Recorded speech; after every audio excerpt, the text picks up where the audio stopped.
Happy Thursday. My name is Elizabeth, and I am a content creator from Bloomr.SG, and this is the very lovely.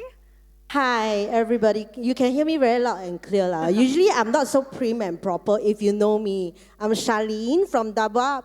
So, I'm a co-founder of Double Up Media, and today I'm also very honored to be invited by Bloomr to be here to share regarding brands. Oh, we're sharing our experience working with brands, our experience as content creators. So why don't you start first, Charlene, and tell us how you got started as a content creator? Okay, honestly, actually, anybody here knows me or not? What's your lot? A bit paiseh. Hey, more hands can or not? Okay, basically, thank you so much. So basically, how we started, we started slightly way before COVID. And to be honest, I'm actually a Chinese content creator. Okay, so we are not kind of like English that it can go international. So in terms of my content itself, it's just Chinese. So which means why we do Chinese in the first place is because when we first started, we realized that in Singapore, like just now I have been asking a few of the content creators outside, can you name me a Chinese content creator in Singapore?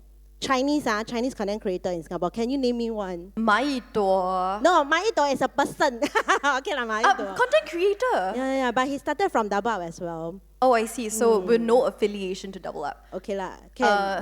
Jack Neo. He considered content creator. Does he not can create content? Jack Neo consider as content creator or not? Okay, the people so who Jack said Neo no. Is what? Jack Neo is what? You consider Jack Neo as what? Huh? Director, filmmaker. Okay. And he creates content. So how about your shout one name a Chinese content creator in Singapore? CC okay. Anybody else? Yan Wei, that one is outcast already. Anybody else?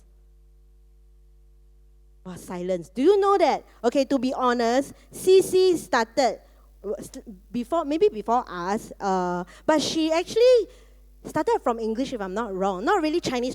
She has like Wild Banana. She has so many other media companies. So if you say Yan Wei, CC, they are from Outcast, and Outcast actually started slightly after, or even many years after Double Up. So we are about 4.5 to 5 years already. So to be honest, when we start with Chinese, why do we go into Chinese? It's because the USP. Like I always ask content creators, you have to manage yourself like a business. Do you manage yourself like a business? I used to, but now I have Bloomr, so they manage me like I'm a business. So they are okay. Bloomr is a business also. Okay. So like I always say, I can be honest, I have a talent here who is an OG with Double Up. So she told me one very interesting thing. When I asked her, why do you do content? She said, I want to spread joy. I also want to spread joy, but to spread joy, I have to have joy first. So how to have joy is I need money to continue. To be honest, if you are doing everything for free, yes, you have the passion, you can continue to do it. But definitely we need brands to come in to actually help us to continue funding what we can do. You need to survive lah. Yep, definitely. So when I say USP, so you have to find what is special about you or your content. Because like just now a content creator say, a lot of brands are still offering her butter. So which means I'm giving you not the BUTTER, BARTER. So which means I give you products. I give you clothes. I give you skincare products. Then you return me with videos lah.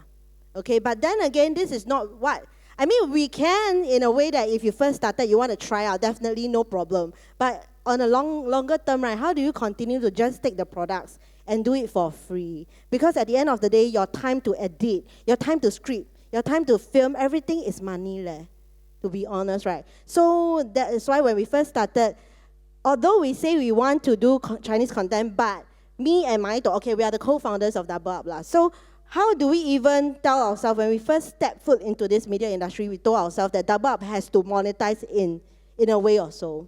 So someday we have to monetize it in a way that we can sustain. So we must come out and do it as a business.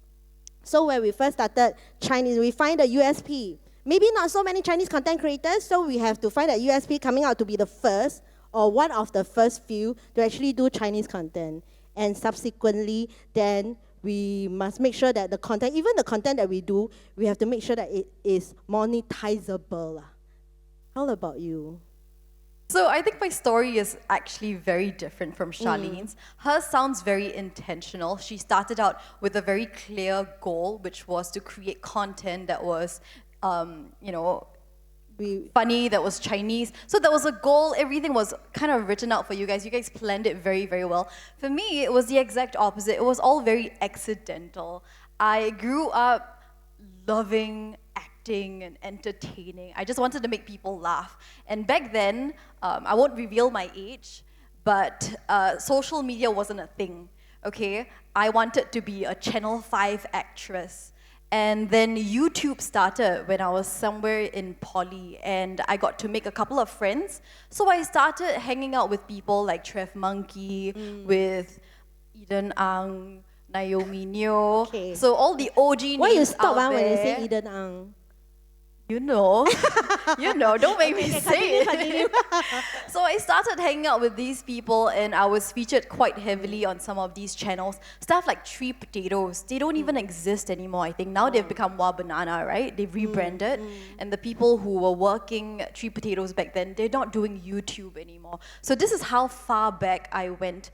And my following grew as a consequence of being involved in all these videos. Something that I did not predict, something that I was not yearning for. But once it started, I was like, that's very interesting.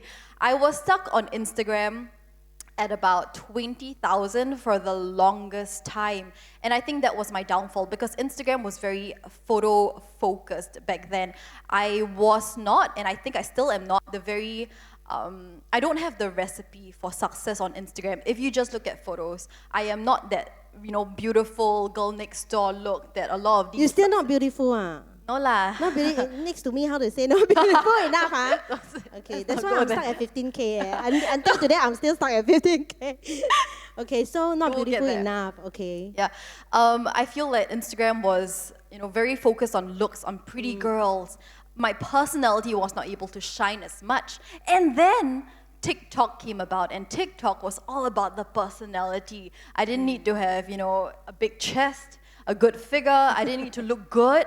I just had to be funny or entertaining. And I think that's where my talent came in. I was making a lot of very stupid, funny videos, things that I enjoyed doing on a daily basis. And that got me a lot of traction. So I think within a couple of months, I would say less than a year, like 9 months, I managed to grow my TikTok from 0 to over 100,000. And then at this very point, Instagram was like, hey, I'm gonna start doing reels as well. And I thought this was a great opportunity for me to export all my TikTok videos and cross-post it on Instagram. So one video, 2 platforms. And because I think I was one of the early adopters of IG Reel, I was pushed out quite fast, quite heavily. And that grew my Instagram very quickly from 20K, and right now I'm 200,000 plus. So that was my journey. It was very accidental. Nothing was planned. I kind of just went with it, and I'm very happy with how everything has sort of fallen into place. And because of this entire journey, I have started working with brands. I know the first client brands came in on TikTok, and I was so clueless but so excited at the same time. It was also confusing. How do I do it? How do I manage them? How do I charge? What is the market rate? Am I undercharging? Am I overcharging?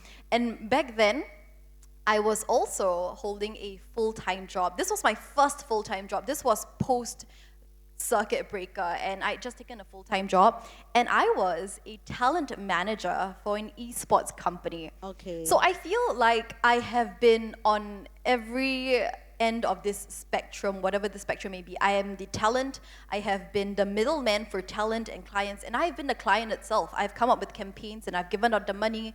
So I kind of know what it feels like to work with brands, to be the brand, and to work with talent as well for the brand. And my experience has been an absolute confusing journey. But before I share that, I wanted to find out what Charlene has to share about her journey. Actually, I just want to ask how much you charge for the first video. Your first ever branded video, how much you actually charge? Can say or not? A TikTok video, I think, if I'm not wrong, $1,000. 1,000. Clients here expensive or not? Got client here or not? Or all content creators? Client, 1,000 expensive or not? Some people not hate leh. How many followers you have? Back then, I had 100,000. 100,000, $1,000 expensive or not? Huh? Nobody dares to say it. I see people Not shaking sure. their head. They don't So dare I to think I was undercharging. Okay, I can share that when we were during the COVID period, because it is a blessing, because during COVID, Facebook actually pushes videos very aggressively because they want everyone to stay at home and watch videos. So we were very viral back then. Even my followers then, we are not that big. Maybe we have 50K. But the views, every video, our views can go up to, I have one video that goes as high as up to 32 million. 32 million, and how much we charge when we first started? $388. Cheap or expensive? The very what number? Yeah, it's Bing pricing, you know, 买一朵, 388啦, 68888, that kind. Okay. Yeah, so 388. And then slowly we move up to $688. And when we go out and speak to our clients, right, then not many, but we do have inquiries. So we go down there and say, hey, 688, can or not, boss? Our average views are more than 100K on. Organic, we don't boost. Even if today you ask me, double up, we got boost your views or not? No, unless client wants. So generally, we don't boost our views. So then got client come and tell us, 688, you're one of the most expensive content creators that I have ever heard of. But this is purely just for Facebook.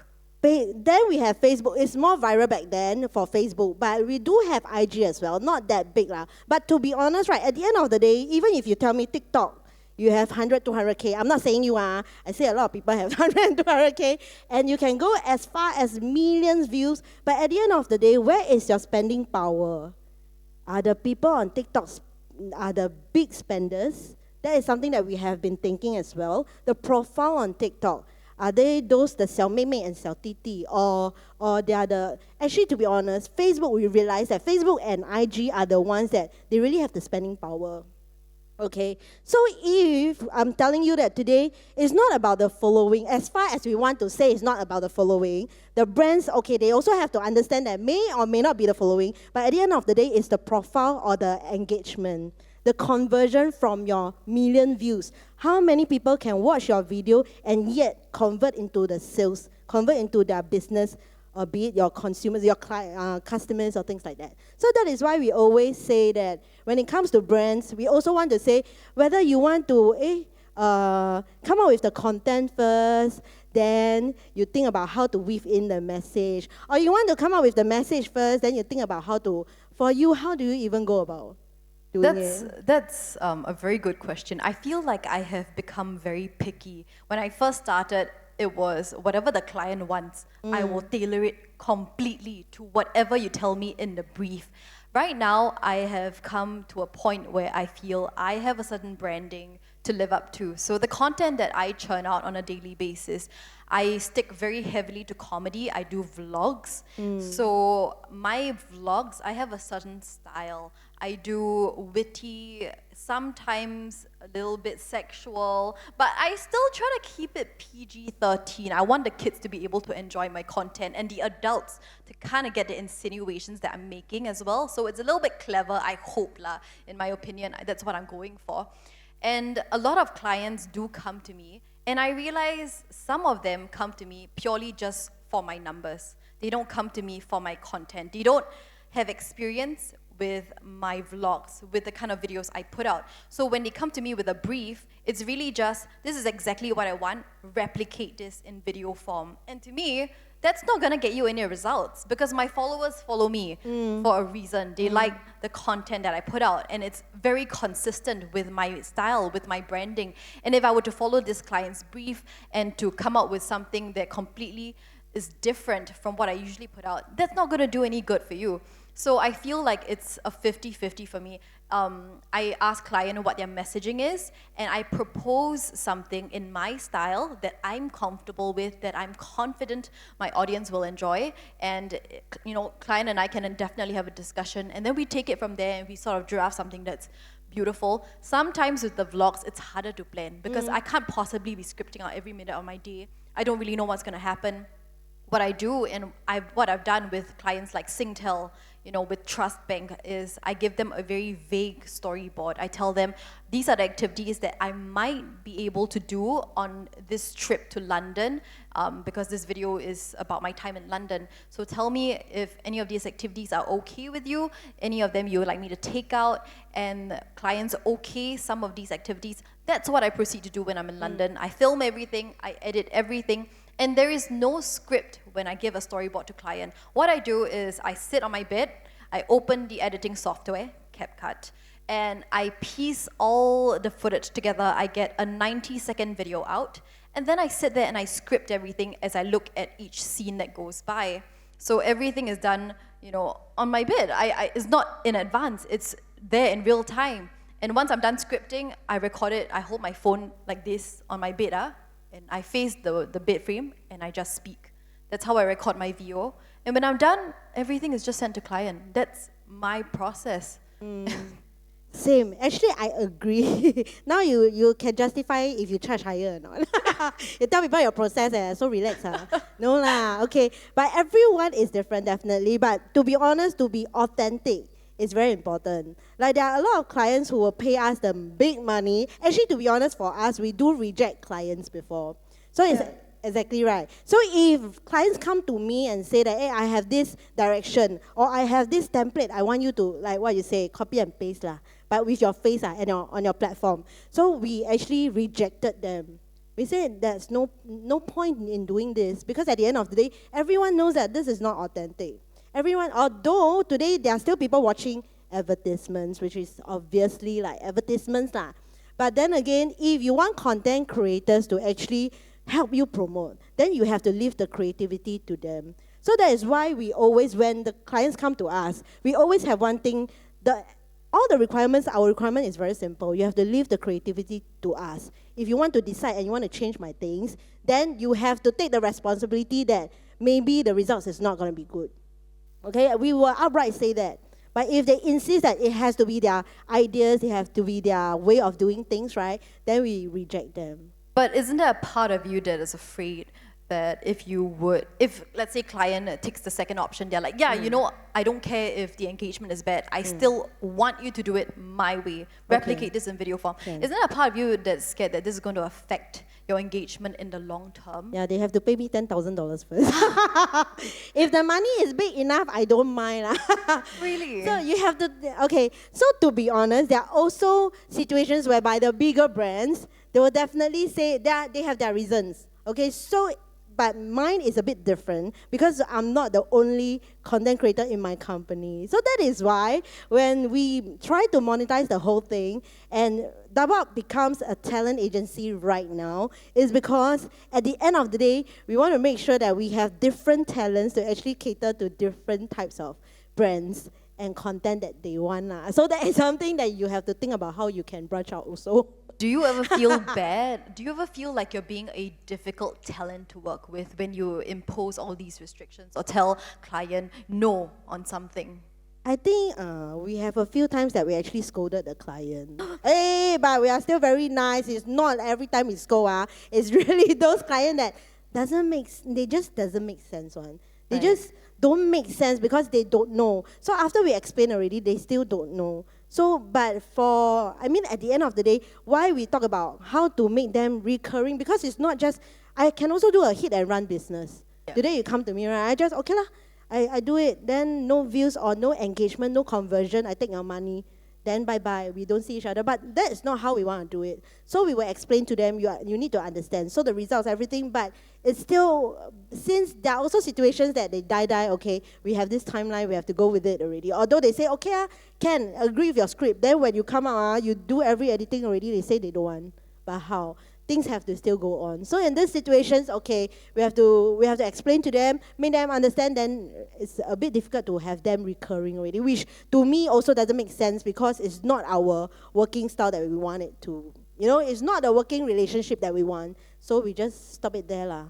Yeah, I realize after working with a number of clients that it's a lot of give and take in this situation. Exactly. We cannot be so hard up on our rules and our restrictions and expect clients to just give in to us. So I've worked with clients that have done sneaky things, like they've snuck in clauses in contracts Right. where they say my content is owned by them. Right. You know, stuff like that. And they don't expect you to be able to catch these clauses because no one really reads the fine print. They send you papers, you kind of just send them. And I know a lot of us are guilty here when it comes to terms and conditions on products that we buy or we sign up for online. We just tick that box. So the same thing with contract. A lot of, I think, influencers out there or content creators, when they get these kind of contracts, they just skim through the important parts. They read, for example, the deliverables, how much they're getting paid. As long as those details are correct, they don't look at the other 7-8 pages. But I do. I sit down and I read every single thing. And I've realized a lot of clients do this kind of thing. And then I feel bad for pointing it out. Like, hello, excuse me. Is it possible if we take this clause out? Because I feel like if you want to own the content, then you need to pay more money. And I feel like that could really affect the relationship going on. But I think as time has gone on, I've learned a very PR way to phrase things, to ask them very nicely, to edit clauses in contracts. It's come to the point where I feel like we are co-writing the contract together nowadays. You know, I have as much input as they do, and that I think is basically laying the foundation to having a recurring client. You have to be able to forge a partnership. A lot of people think that clients pay me and I just do the work, but it is not the case for me. I like to work together with the brand and come up with something that both of us can be happy with. Is that how you do it? Both of us to be happy 80% of the time. It's not always they both will be happy lah, because Right. at the end maybe they don't agree with the content, but we still have to do it this way because we will explain to them lah. So they will say, oh, okay lah, never mind, we just try. Okay, so, but then again, to be honest, when it comes to handling brands, especially I agree with you on the contract, it's very important because there are a lot of times that the clients thought that content creators don't care about all this black and white, or maybe they are just, you know, they don't know one, they just do videos. They will snuck in all the terms and conditions, and that is why there's always a struggle when we first started as a content creators and we are the one to actually go and talk business to the clients. So it's a bit difficult, like you have to be polite, right? Excuse me, can you help me? I'm not comfortable with this. Or even negotiating the price is also an issue. Yes. I'm here negotiating with you my price. So that is why at the end of the day, we decided I need a manager. So this manager will be the person to represent you out there to talk business. Even if he's not that good, you just say, hey, you go and, everything you decided by you one. But you just say, hey, you go and tell him, I don't want. You go, hey, I don't like, you go and tell him. Then he will be the one to say, excuse me. So not me to say, excuse me. But I realize when you have a manager out there representing you, it's kind of like, it's also a level that is easier to negotiate. Because when they come to you directly, they will say, hey, anyways, you do one, never mind, you help. Then a lot of times, a lot of content creators will really help. But I mean, it's not a bad thing if you're okay with helping. I throw in these deliverables and things like that. But at the end of the day, then like I always tell my talents as well, not that we don't want to give discount, but are you fair to all your clients out there? If today this client come to you and say, okay, I charge you, for example, a 4K, then the other client come and, hey, Jojo, a bit like, you help me, you give a 2K. Is it fair to the other client? But the deliverables are the same. So at the end of the day, I still think that content creators, if you can, if you're up at the level already, you can actually engage a manager, and that's why I think you get Bloomr as well now, to help you to go and represent, engage the clients and understand and read through all the terms and conditions. Okay, it's very important. To me, I will be a bit more firm when it comes to all this black and white because I was from corporate as well. I'm not just come out and do content creation. Right? I was from corporate. So if you have something in there that I think that is not right, I think it's not fair. Like recently, there's a bigger brand also starts with an M. So they also come with the contract and say, oh, if you can't deliver by this time and time, you have to penalize you for 20% cut from your pay. 20% cut. That's quite 50% common cut in a lot of the contracts. Yeah, so they will say like that to protect themselves. So I go out and tell them that. So if it's your client today that you give the comment and cause me to delay in terms of the deliverable, so you cut me or I cut you, then I can take 20% from you more or not. So that is something that then they will say, oh, never mind, it's okay, one that clause. It's okay, then you remove, lor. If it's okay, then you remove lah. Not important, correct? Right. So you just have to talk terms with them. They're also doing their job lah. It's their job and things like that. So we just negotiate. But just be firm. I always say, a lot of times content creators will go out there and say, wow, finally someone appreciate me, want to pay me, want to give me this. Wow, very good. I go and do video for them. Then they don't care all the terms and conditions. Then they will start loading you for 1 year. You're faced with the brand for 1 year. Correct? So these are things that people are out there doing. We are not saying all the brands, but it's just that there are brands that they don't understand. They think that loading only, what's the problem? They don't see loading. Do you all know what is loading or not? That means they boost your video. So they pay for a video, at the same time they boost your video for a period of time, 1 year, 2 years. There are also videos out there still boosting our face. Unless you notice, unless you go and scroll, what happened to be on your FYP? Hey, why are you still loading, sir? Then you will notice. If not, they will just keep quiet. So these are situations that we just have to be clear that there are things out there happening that just want to protect yourself. Just make sure that you protect yourself. But then again, at the same time, most of the brands are okay. They will understand as long as we come to, everyone just want results. We just want the outcome to be positive. They also have their reasons for, hey, why I want to do it this way. They just don't understand. Just try to explain. But if it's just not working out in terms of recurring relationship, right? So then just end it there. No, but you raised a very excellent point about a middleman. So I feel like I have people-pleasing tendencies. When clients are being difficult or they're trying to be sneaky, I do have a hard time putting my foot down and telling them no, or this was not what was discussed. But that is not me, because I think I'm pretty smart. When I was a talent manager, I was a shark for my talents. I was really strict on everything, and I got my talents everything that they wanted when it came to speaking on behalf of my talent. But when it came to speaking on behalf of myself, that's a completely different game. You don't want to offend them. Yeah, I don't. You want like recurring also. Yeah, it affects my branding, and then the whole thought of, oh my God, a recurring client, I don't want to lose this client. I want to be able to foster a good relationship. Should I just give in to all their demands because it's our first time working together? There are all these thoughts. And because I was alone, I was a freelancer, all I had was myself. If I lose this client, if I don't earn money this month, guys, I mean, it's a good diet plan, but it's not something that's going to sustain me for very long if I don't have the money to buy food. And so Bloomr came along, and I've always been working with them non-exclusively, and they've been wonderful to work with for the past 6 years. But this year I decided to go exclusive with them, and it's been such a joy to not have to reply my emails. Every single week, I just forward a whole load of emails to my managers at Bloomr, and they take care of everything. And I've seen the emails that they've sent on my behalf where they are sharks. So right now, I have someone out there fighting for me, telling the clients, no, this is not fair. No, you have to pay for loading. No, you have to pay for this. You know, recently, there was this huge brand that came out that wanted to offer me a brand ambassadorship for a whole year. But obviously, with these kind of things, they don't like to pay. And so I was kind of ready to take it and say, okay, you know, you don't have to pay me. I'll be your ambassador. I get, you know, the so free services or whatever for a year. But Bloomr stepped in and they were like, no, we're going to fight for paid ambassadorship. You know, you're going to create videos for them while you're their ambassador. Doesn't make sense that you don't get paid for it. And I was, yeah, it makes sense. You actually earn more I do. So Bloomr has been a great addition to my career, and I think they will be a great tool in helping me. Not just because they sit here today, you talk until like that. Also because they're sitting here, that I'm talking like this. Yeah, so I think content creators, yes, but everyone can do content, okay? You just find your USP, you can create your platform. Yes. So easy to create accounts. You can create so many accounts, different platforms and things like that, right? Right. Create many accounts. Yeah, I mean like different accounts. Yeah, correct. Create many accounts. Yeah, so it's just at the end of the day, not everyone is a businessman. Okay, I've seen a lot of content creators with 500,000, but they don't know how to charge the client. Hey, I do $500, can already very happy.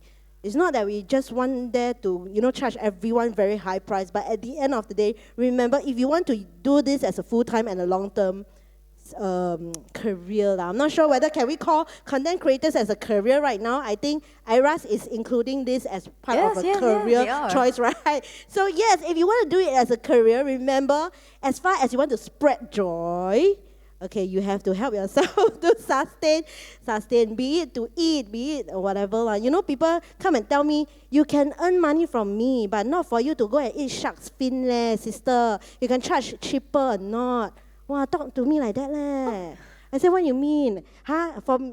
You can earn money one, but you can don't earn and go and eat shark's fin one ma. You charge me 500 lor. Not like that, okay? We run as a business. Same thing. Then today I ask you, lor. Then you don't earn lah. You throw out your products as charity, give everyone, lor. Not like that, ma. So all content creators, you just need to be firm and understand. If you can do business, you can do it yourself. Good. If you can't, then you just find someone. If you are serious about doing it as a career or a business, lah. So you have to find someone to represent you, like Bloomr, like Double Up. Okay, we represent Chinese content creators also. Yeah, lah. So yeah. So I think we have run out of time. I want to thank you guys for your patience and thank you for having us.